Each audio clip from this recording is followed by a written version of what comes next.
Baca terlalu lama baru kita komplain.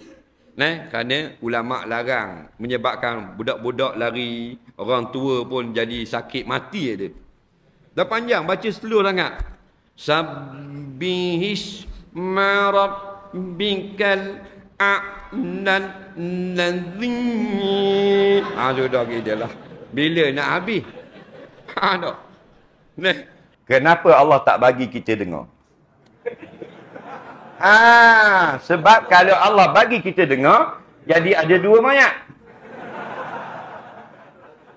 Kita beri salam, Assalamualaikum. Mayat jawab, Waalaikumsalam. Meninggal kita. Tak, takut. Tu. Lalat ada orang nak pergi kubur. Boleh tak kita baca surah Al-Ikhlas pada 2 rakaat semayang kita? Boleh, tak ada masalah.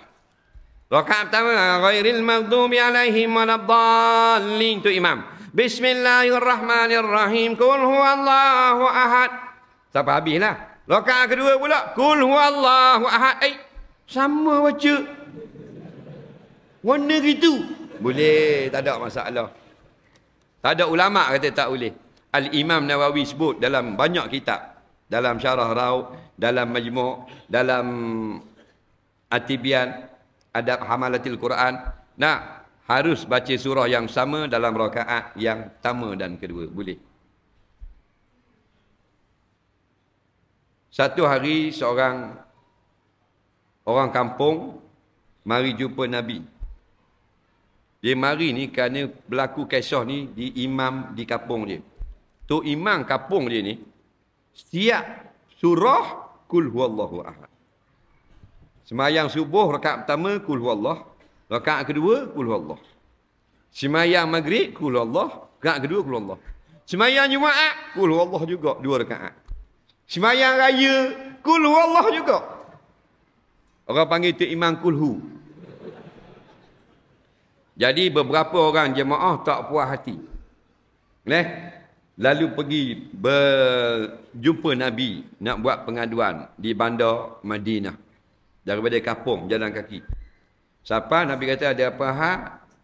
Gini. Kami ada masalah besar di kampung kami. Masalah benda. Imam semayang jemaah kami ni sentiasa baca surah Qul huwallahu ahad. Setiap rakaat. Pening dah kepala kami. Faham tak? Nabi kata betul ke? 2-3 orang betul insya-Allah, kami sebagai saksi. Nabi tanya saksi. Kalau betul, maka kamu baliklah beritahu pada imam itu, surah Qul huwallahu ahad akan pimpin dia ke dalam syurga nanti. Balik bodoh ramai-ramai. Kau peling. Nampak lagi? Ada tak Nabi marah? Nabi marah tak? Tak ada. Nabi kata pergi pesan ketua imam, surah tu akan pimpin dia masuk syurga nanti. Tengok kita banyak kritik, banyak komen. Suruh jadi imam tak pandai. Tak. Imam baca pendek kau peling, baca panjang kau peling, tak baca kau peling. Komplain sama. Wirid panjang, panjang sangat. Wirid pendek, pendek lah pula. Doa panjang, panjang sangat. Doa pendek, pendek sangat lah. Faham tak? Komplain sama. Dah awak jadi imam. Saya tak pandai. Dia tak pandai bagian komplain. Jangan komplain kalau benda yang tidak rosak. Benda rosak baru kita komplain. Baca terlalu lama baru kita komplain. Kerana ulama larang, menyebabkan budak-budak lari, orang tua pun jadi sakit mati ada. Dah panjang, baca slow sangat. Sabbihis marabbikal a'lan ladzi. Sudah gitu lah. Bila nak habis? Tak. Panjang sangat tu baru sabbihi. Nampak? Teruk benar. Orang tua-tua belakang apa Hak pakai paper telorah paper. Faham tak? Tu baru kita komplain. Jangan nak pandang ajar saja. Jadi tak salah pun. Boleh. Kena dah dengan soalan. Soalan seterusnya. Adakah orang yang sudah mati dapat melihat aktiviti keluarganya yang masih hidup? Bagus soalan ni. Dengar orang permatang pasir. Saudara mara kita yang telah mati, dia nampak tak kita? Okey? Begini jawapan dia. Yang dijawab oleh ulama-ulama. Saya bukan ulama, saya copy paste. Faham? Ambil baca kitab-kitab ulama, copy. Nanti mu tanya, aku paste. Faham tak ni? Nah, gitu je lah. Nah, begini. Orang mati sama dengan orang hidup. Kita orang permatang pasir. Okey. Kita pagi ni, kita pergi ke Bandar Hilir. Ada kemalangan di Bandar Hilir. Orang permatang pasir yang pergi ke Bandar Hilir, nampak tak? Kemalangan tu. Soalan mudah, ha? Rama-rama boleh jawab. Orang permatang pasir pagi ini pergi ke Bandar Hilir. Berlaku kemalangan. Orang itu dapat nampak tak kemalangan yang berlaku? Dia orang permatang pasir. Dengar baik-baik. Permatang pasir di mana? Di sini. Kemudian pagi ni dia pergi ke Bandar Hilir. Bandar. Sampai di bandar lori. Aksiden. Jadi dia nampak tak? Nampak pasal dia pergi. Faham? Okey, orang permatang pasir yang tak pergi nampak tak? Orang mati gitu tak? Sama je. Faham? Kita pergi lalu di kubur dia, dia nampak tak kita?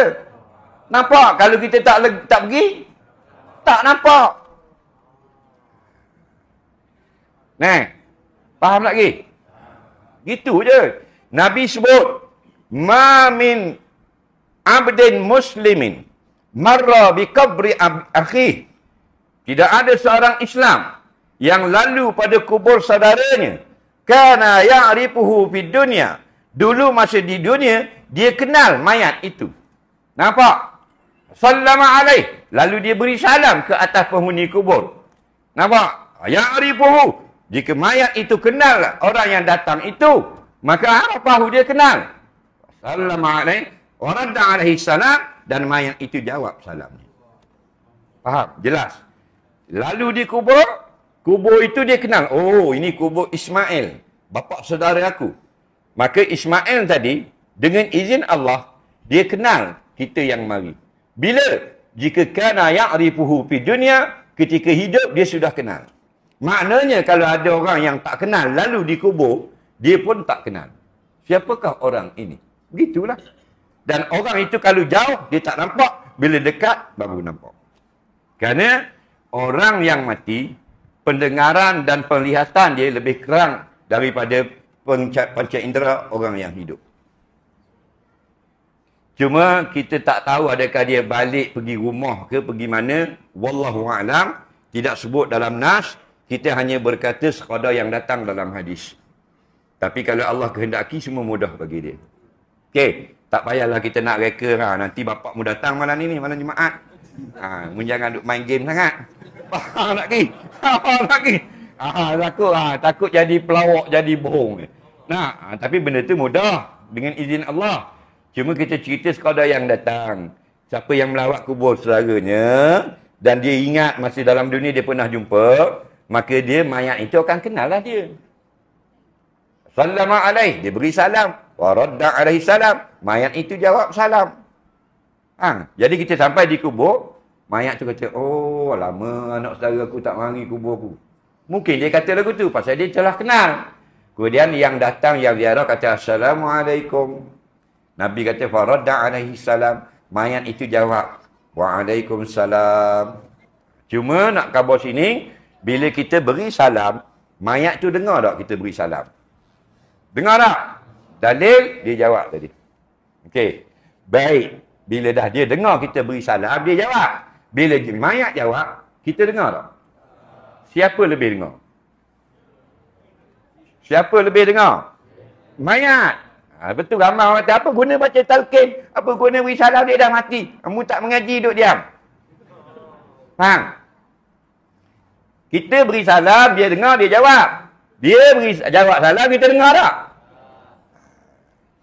Kenapa Allah tak bagi kita dengar?